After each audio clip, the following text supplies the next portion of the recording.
Halo semuanya, selamat datang di pembahasan kita kali ini.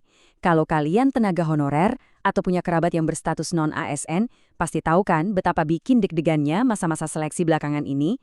Nah, di penjelasan kali ini, saya akan bantu buatkan rangkuman biar kita semua lebih gampang paham soal kebijakan baru dari pemerintah.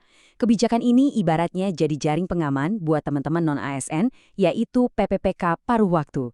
Intinya, kita mau pastikan kalian paham gimana skema ini dirancang supaya nggak ada yang kehilangan pekerjaan, biarpun belum dapat formasi penuh. Yuk, kita mulai. Agenda kita simple aja hari ini. Pertama, kita bahas nasib honorer tanpa formasi. Kedua, kendala di seleksi tahap pertama. Ketiga, upaya di tahap kedua. Keempat, solusi utamanya yaitu PPPK paruh waktu. Dan terakhir, rangkuman masa depan teman-teman non-ASN. Kita masuk ke bagian pertama, nasib honorer tanpa formasi. Pertanyaan terbesarnya kan begini, terus gimana dong nasib pekerja honorer yang nggak kebagian formasi? Bayangin aja, udah ngabdi bertahun-tahun, udah ikut seleksi CPNS atau PPPK habis-habisan, ternyata kuotanya nggak ada buat kita. Apa ini artinya karir di pemerintahan tamat begitu aja? Nah, ini dia kabar baiknya. Pemerintah udah kasih jaminan kalau kalian nggak akan langsung kehilangan pekerjaan. Ada rencana nyata dan legal yang lagi jalan untuk ngelindungin status kalian. Lanjut ke bagian kedua, kendala seleksi tahap pertama. Coba perhatikan angka ini. 689.826. Ini adalah jumlah peserta yang sukses terakomodasi di seleksi tahap pertama kemarin. Kelihatannya gede banget ya, ratusan ribu orang loh. Tapi masalahnya begini, pemerintah itu sebenarnya nyediain lebih dari 1 juta formasi. Berarti masih ada ratusan ribu kursi yang kosong melompong, sementara di luar sana masih banyak banget honorer yang belum dapat tempat. Kok bisa jomplang gini sih? Kalau kita lihat datanya, ternyata ada 3 alasan utama kenapa ini bisa terjadi. Pertama, agak ironis emang, tapi pesertanya ternyata nggak mendaftar di formasi yang sebenarnya lagi kosong.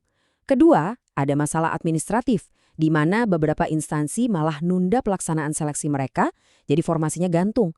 Dan yang ketiga, memang ada formasi-formasi tertentu yang karena kendala teknis belum bisa diisi di tahap awal itu. Nah, 3 hal ini nih yang bikin efek domino, bikin banyak honorer statusnya jadi nggak jelas biarpun secara teori kursinya ada. Masuk ke bagian ketiga, upaya seleksi tahap kedua. Melihat banyak kursi kosong tadi, pemerintah tentu nggak tinggal diam dong. Mereka langsung buka jaring lebih lebar di tahap kedua ini. Langkah pertamanya, mereka menyasar teman-teman non-ASN yang belum lolos di tahap 1 tadi. Langkah kedua, ngasih kesempatan buat yang gagal di seleksi CPNS. Dan langkah ketiga, ini penting banget, mereka memprioritaskan pegawai non-ASN yang minimal udah aktif kerja 2 tahun berturut-turut.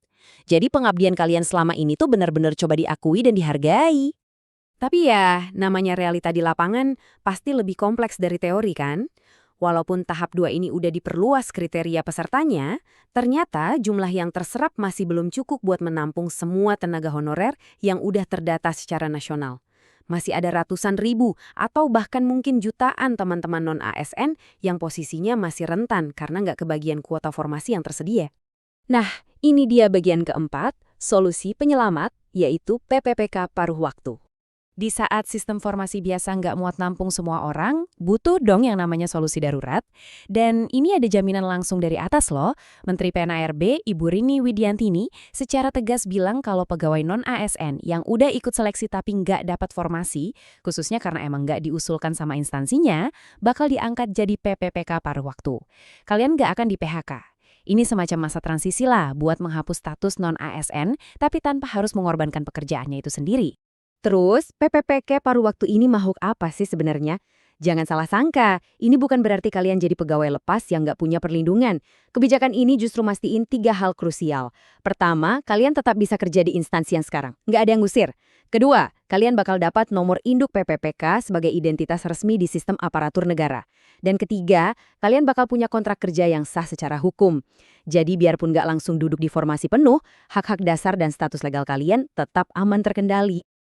Terakhir, bagian kelima, rangkuman masa depan non-ASN. Biar lebih kebayang dan makin paham sama arah kebijakan ini, mari kita rangkum sebentar. Proses ini tuh emang dibikin bertahap banget. Tahap 1 berhasil ngamanin sekitar 689.000 pekerja. Terus tahap 2, targetnya diperluas lagi buat nampung yang gagal sebelumnya dan yang udah ngabdi minimal 2 tahun. Nah, sebagai langkah penutup alias pamungkasnya, pemerintah ngegelar jaring pengaman PPPK paruh waktu ini. Inti dari semua rangkuman ini cuma satu. Kalian nggak akan ditinggalkan. Ini cara pemerintah buat mastiin setiap honorer yang terdata punya status hukum dan penghidupan yang jelas. Sebagai penutup pembahasan kita kali ini, coba deh kita renungkan sedikit. Kebijakan ini kan jelas banget ya menyelamatkan nasib jutaan honorer di masa sekarang. Tapi pertanyaannya, kira-kira mampukah jaring pengaman paruh waktu ini nantinya justru memodernisasi dan bikin birokrasi di Indonesia jadi lebih efisien ke depannya? Mungkinkah model kerja yang lebih fleksibel ini malah bakal jadi standar baru buat pelayanan publik kita? Wah, ini sih bakal jadi evolusi birokrasi yang super menarik buat kita pantau terus. Terima kasih udah ngikutin penjelasan ini, semoga rangkuman tadi ngasih pencerahan buat kalian ya. Sampai